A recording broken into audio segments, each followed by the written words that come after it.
श्री कृष्ण कहते हैं, मनुष्य की सबसे बड़ी शक्ति उसका धर्म है। समय बदलता है, युग बदलते हैं, लेकिन सत्य कभी नहीं बदलता। अधर्म चाहे कितना भी शक्तिशाली क्यों न दिखे, अंत हमेशा धर्म की ही विजय होती है। इसलिए जीवन में कभी अन्याय का साथ मत देना, क्योंकि कर्मों का फल अवश्य मिलता है। जय श्री कृष्ण दोस्तों, स्वागत है आपका अपने ही YouTube चैनल ममता ज्ञान संग्रह में।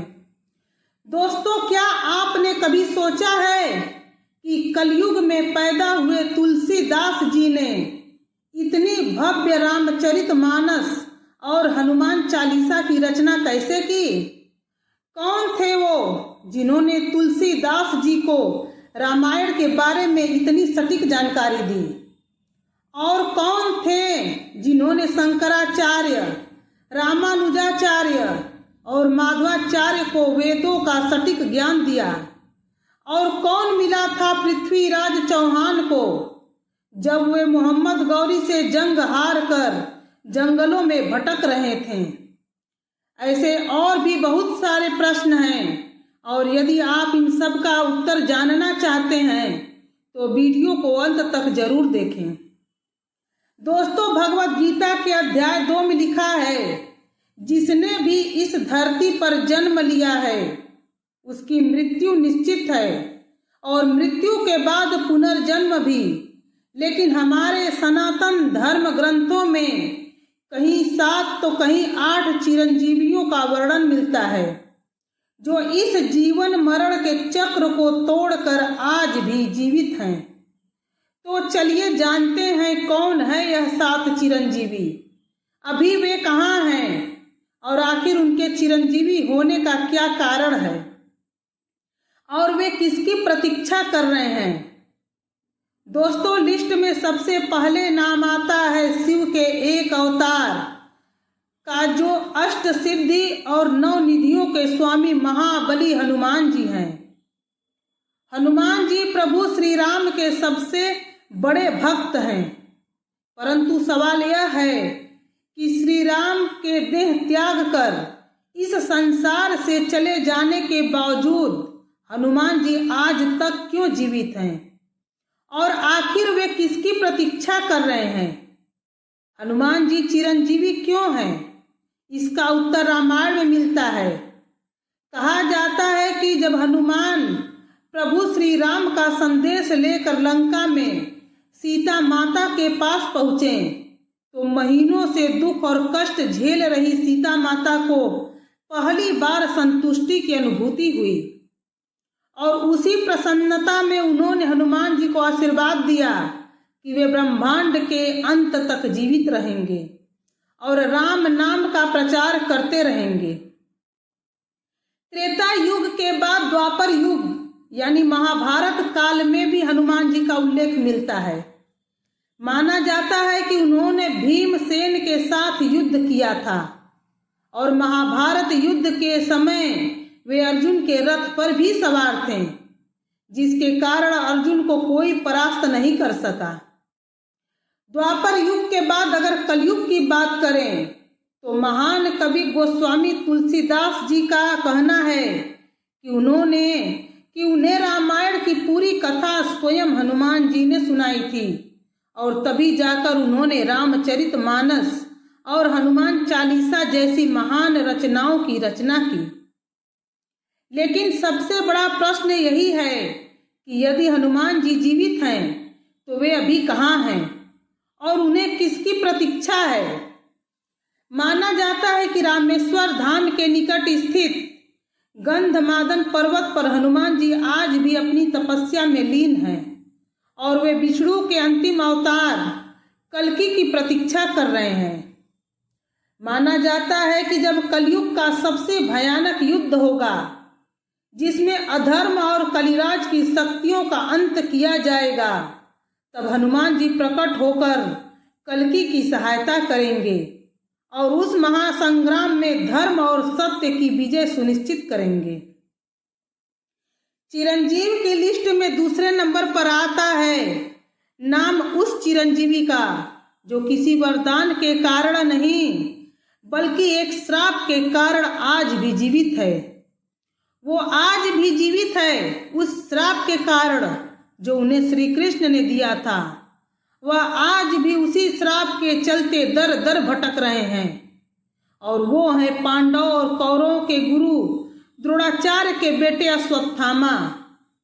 दोस्तों, अश्वत्थामा अत्यधिक शक्तिशाली था, यहाँ तक कि उसे ब्रह्मास्त्र का प्रयोग करना भी आता था। वे युद्ध में कौरवों के साथ थे और युद्ध हार जाने के पश्चात जब उन्होंने दुर्योधन को दर्द से तड़पता देखा तो वे विचलित हो उठे और उन्होंने पांडवों के वंश का विनाश करने की प्रतिज्ञा की, जिसके बाद उन्होंने पांडवों के सोते हुए 5 बच्चों को मार डाला। परंतु उन्हें इतने में संतुष्टि नहीं मिली तो उन्होंने अर्जुन के बेटे अभिमन्यु की विधवा पत्नी उत्तरा के गर्भ में पल रहे बच्चे को भी मारना चाहा और इसके लिए उन्होंने ब्रह्मास्त्र का प्रयोग किया। पर श्री कृष्ण ने उस बच्चे को बचा लिया और क्रोध में आकर अश्वत्थामा को श्राप देते हुए कहा कि तुम्हें अपनी हार बर्दाश्त नहीं है, तुम्हें दुर्योधन का दर्द बर्दाश्त नहीं है, तो मैं तुम्हें श्राप देता हूँ कि तुम इसी दर्द के साथ ब्रह्मांड के अंत तक भटकते रहोगे और अपने दर्द का इलाज ढूंढते दर दर तड़पते फिरोगे। तो अब सवाल यह है कि अगर अश्वत्थामा जिंदा है और दर दर भटकते रहते हैं तो क्या वे किसी को दिखाई देते हैं? इसे लेकर बहुत से लोगों ने दावा किया है कि मध्य प्रदेश के बुरहानपुर में असीरगढ़ का एक किला है जहां भगवान शिव का एक प्राचीन मंदिर है। माना जाता है कि अश्वत्थामा हर सुबह यहां आकर शिव की पूजा करते हैं। पुजारी के आने से पहले ही यहाँ हर सुबह फूल चढ़ा मिलता है और इसी मंदिर के आसपास एक अजीब से 12 से 14 फीट लंबे इंसान को कई बार देखा गया है जो लोगों से हल्दी और तेल मांगता है। इसके साथ ही एमपी के एक आयुर्वेदिक डॉक्टर और गुजरात के एक रेलवे इंजीनियर ने भी कुछ ऐसा ही दावा किया है। दोस्तों, और साथ ही भारत के महान योद्धा पृथ्वीराज चौहान के जीवन पर लिखी गई किताब पृथ्वीराज रासो में भी अश्वत्थामा का जिक्र मिलता है, क्योंकि जब पृथ्वीराज चौहान मोहम्मद गौरी से जंग हार कर जंगलों में भटक रहे थे तब उन्हें अश्वत्थामा मिले। पृथ्वीराज चौहान एक आयुर्वेदाचार्य भी थे, इसलिए उन्होंने अश्वत्थामा का इलाज करने की कोशिश की और उसका घाव भरा नहीं। इसके बाद अश्वत्थामा अपना परिचय देकर वहां से चले गए। माना जाता है कि अश्वत्थामा को भी विष्णु के अंतिम अवतार कल्कि की प्रतीक्षा है। दोस्तों, अब लिस्ट में आगे बढ़ते हैं और आप सभी को पता यह तो पता ही होगा कि श्री राम त्रेता युग में विष्णु के आखिरी अवतार थे और उन्होंने अपना देह त्याग दिया था। लेकिन क्या आप जानते हैं कि त्रेता युग में ही विष्णु के एक और अवतार का जन्म हुआ था जो आज तक जीवित है और सदियों से किसी की प्रतीक्षा में बैठे हैं। यह अवतार है भगवान परशुराम का। परशुराम को ब्रह्मा क्षत्रिय भी कहा जाता है क्योंकि उनके पिता श्री जमदग्नि ब्राह्मण थे और उनकी माता रेणुका क्षत्रिय कुल से थी। इसलिए उनमें ब्राह्मणों की तपस्या और क्षत्रियों का पराक्रम दोनों का संगम दिखाई देता है। परशुराम का जीवन त्याग, साहस और प्रतिशोध से भरा हुआ था। ग्रंथों और पुराणों के अनुसार अपनी माता का अपमान और पिता की मृत्यु का बदला लेने के लिए परशुराम ने इस धरती को 21 बार क्षत्रिय विहीन करने की प्रतिज्ञा की। कहा जाता है कि उन्होंने अपने वचन को निभाते हुए बार बार क्षत्रियों का संहार किया और अंततः 21 बार यह कार्य पूरा किया। ऐसा करते करते वे यह भी भूल गए कि वे 21 बार यह कार्य पूरा कर चुके हैं। तब स्वयं महाबली हनुमान जी ने उन्हें स्मरण कराया कि वे 21 बार यह कार्य संपन्न कर चुके हैं। यह सुनकर उनका क्रोध शांत हुआ और वे महेंद्र पर्वत पर गहन तपस्या के लिए चले गए। महाभारत काल में भी परशुराम का उल्लेख मिलता है। उन्होंने भीष्म पितामह जैसे महान योद्धा को अस्त्र शस्त्र और वेदों की शिक्षा दी। इतना ही नहीं, वे द्रोणाचार्य और कर्ण जैसे योद्धाओं के भी गुरु रहे। उनकी वीरता और ज्ञान ने महाभारत के युद्ध में अप्रत्यक्ष रूप से बहुत बड़ी भूमिका निभाई। महाभारत के बाद वे पुनः महेंद्र पर्वत लौट गए और तपस्या में लीन हो गए। माना जाता है कि आज भी वे वहीं तपस्यारत हैं और उस क्षण की प्रतीक्षा कर रहे हैं जब विष्णु के अंतिम अवतार कल्कि प्रकट होंगे। माना जाता है कि जब कलयुग के अंत में धर्म और अधर्म का अंतिम युद्ध होगा, तब भगवान परशुराम स्वयं प्रकट होकर कल्कि के युद्ध गुरु बनेंगे और उन्हें अस्त्र शस्त्र का ज्ञान देंगे। दोस्तों, अब आगे बढ़ते हैं हमारे चौथे चिरंजीवी की ओर, जो है रावण के छोटे भाई विभीषण। युद्ध समाप्त होने के बाद भगवान श्री राम ने विभीषण को लंका का राजा बना दिया था, परंतु विभीषण का मन केवल राज्य करने में नहीं लगा, क्योंकि उन्हें श्री राम के दर्शन की आदत हो गई थी। वे बार बार अयोध्या चले आते थे, सिर्फ प्रभु के दर्शन करने और उनके चरणों में बैठने के लिए। लेकिन समय ने करवट ली और वह घड़ी भी आ गई जब श्री राम को इस लोक से विदा लेना था। यह सुनकर विभीषण व्याकुल हो उठे और उन्होंने प्रभु से निवेदन किया कि वे भी उनके साथ चलना चाहते हैं।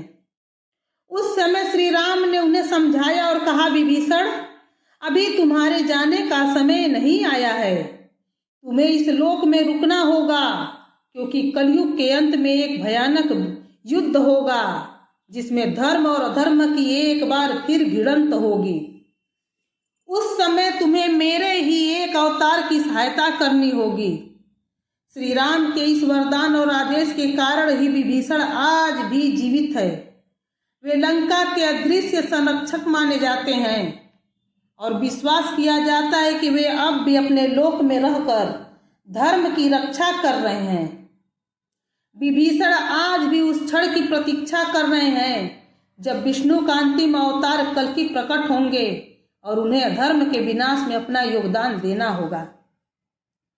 दोस्तों, लिस्ट में 5वें नंबर पर आते हैं वह राजा जो कि महान विष्णु भक्त प्रहलाद के पोते हैं और वे स्वयं भी विष्णु के अत्यंत बड़े भक्त थे, जो है राजा बलि। राजा बलि बहुत बड़ा बलवान शासक थे और वे तीनों लोकों को जीत चुके थे।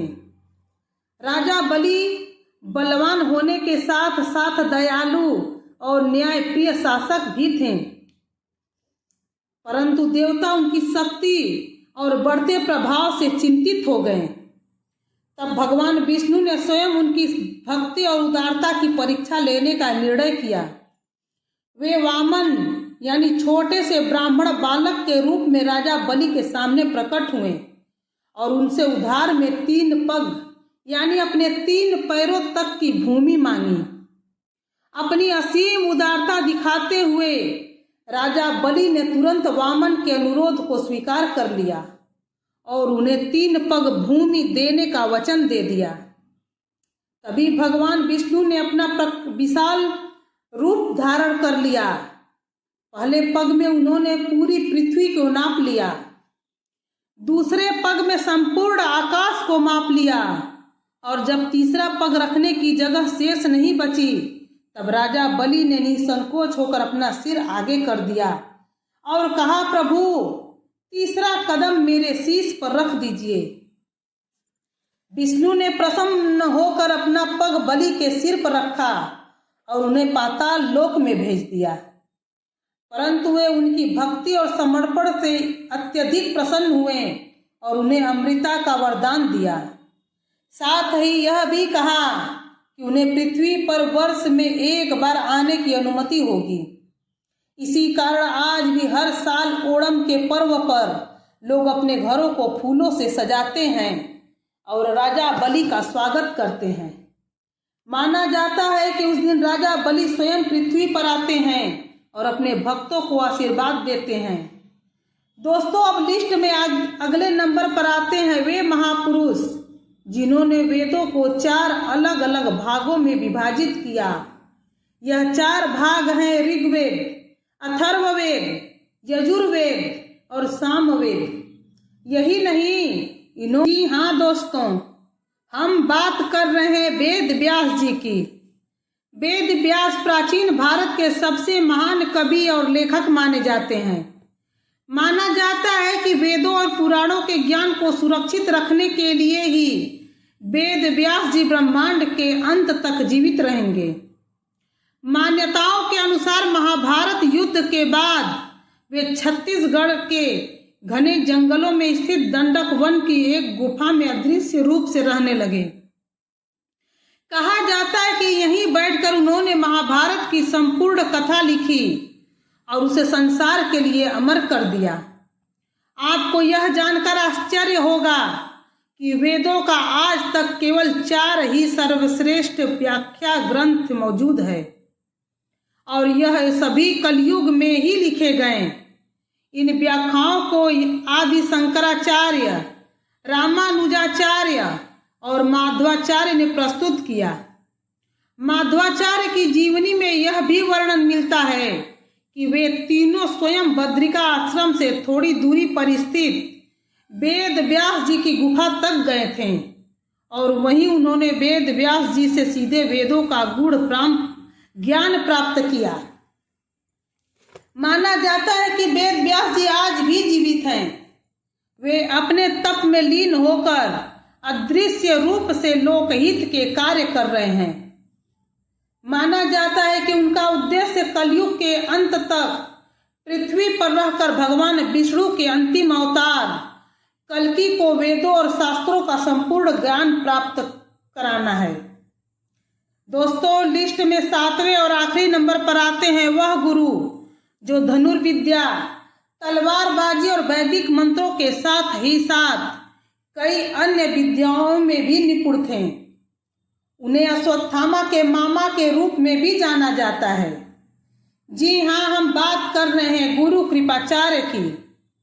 महाभारत के युद्ध के समय वे बड़ी दुविधा में थे कि उन्हें सत्य का साथ देना चाहिए या अपने कर्तव्य का।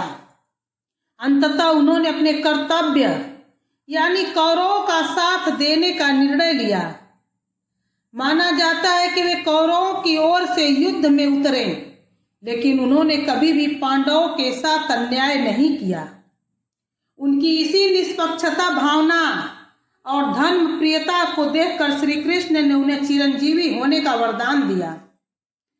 इतिहासकारों का मानना है कि गुरु कृपाचार्य का चरित्र इस बात का प्रतीक है कि कर्तव्य और धर्म के बीच संतुलन बनाना कितना कठिन होता है। उन्होंने भले ही कौरवों का साथ दिया हो, लेकिन उनके हृदय में धर्म के प्रति सम्मान हमेशा जीवित रहा। यही कारण है कि वे आज भी भारतीय इतिहास और धर्मशास्त्र में एक अनोखी जगह रखते हैं। मान्यताओं के अनुसार आज भी गुरु कृपाचार्य हिमालय की किसी गुप्त पर्वत श्रृंखला पर या यूं कहें कि कैलाश पर्वत के निकट अपनी तपस्या में लीन है। यह माना जाता है कि जब धर्म की रक्षा के लिए उनकी आवश्यकता होगी वे पुनः प्रकट होंगे। कलयुग के अंत में होने वाले भीषण युद्ध में उनकी उपस्थिति भी महत्वपूर्ण होगी। तो दोस्तों, यह है महान 7 चिरंजीवी, वे महान 7 महापुरुष जिन्हें आज भी इंतजार है कलयुग के अंत का, जब भगवान विष्णु के अंतिम अवतार कल्कि प्रकट होंगे। उसी क्षण यह 7 अमर महापुरुष प्रकट होंगे, अधर्म के विनाश और धर्म की विजय में योगदान देने। हालांकि यह भी उल्लेख मिलता है कि कुछ परंपराओं में राजा बलि को नहीं बल्कि महर्षि मार्कंडेय को 7वां चिरंजीव माना गया है। मार्कंडेय महर्षि को अमृता इसलिए प्राप्त हुई थी क्योंकि बाल्यावस्था में ही उन्होंने मृत्यु के देवता यमराज को पराजित कर दिया था और शिव जी की कृपा से अमृतत्व प्राप्त किया था। इसी कारण कई मतों में चिरंजीवियों की सूची में मार्कंडेय महर्षि का नाम भी शामिल किया जाता है। तो दोस्तों, यह थी 7 चिरंजीवियों की अद्भुत कथा। वे महापुरुष जो आज भी जीवित हैं और कलयुग के अंत तक भगवान कल्कि की प्रतीक्षा कर रहे हैं। यह कथाएं न केवल हमारी आस्था को गहराई देती है, बल्कि यह भी बताती है कि धर्म और अधर्म का संघर्ष अंततः काल से चलता आ रहा है। लेकिन क्या आपको पता है कि कलयुग के अंत में भगवान गणेश जी भी एक भयानक अवतार लेंगे? जी हाँ दोस्तों, यह कथा उतनी ही रहस्यमयी और चौंकाने वाली है जितनी 7 चिरंजीवियों की। लेकिन दोस्तों, 7 चिरंजीवियों की यह कथा यहीं समाप्त नहीं होती।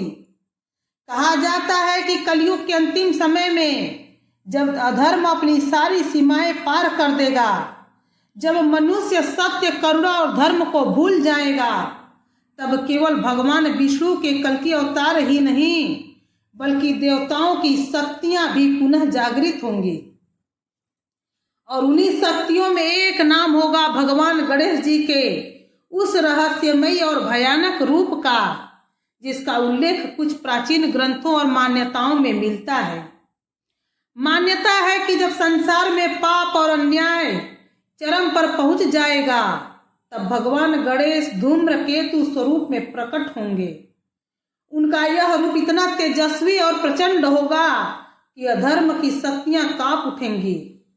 कहा जाता है कि उस समय 7 चिरंजीवी भी प्रकट होंगे और भगवान कल्कि के साथ मिलकर धर्म की अंतिम स्थापना करेंगे।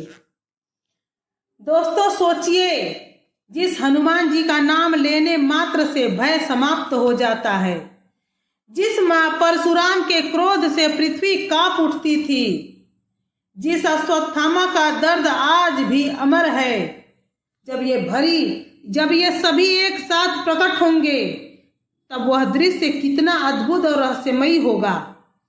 लेकिन सबसे बड़ा प्रश्न यह नहीं है कि वे कब आएंगे। सबसे बड़ा प्रश्न यह है कि जब धर्म और अधर्म की अंतिम लड़ाई होगी, तब हम किस पक्ष में खड़े होंगे। यदि आपको यह रहस्यमयी कथा पसंद आई हो तो वीडियो को लाइक करें, चैनल ममता ज्ञान संग्रह को सब्सक्राइब करें और कमेंट में जरूर लिखें जय श्री राम, जय श्री कृष्ण, राधे राधे।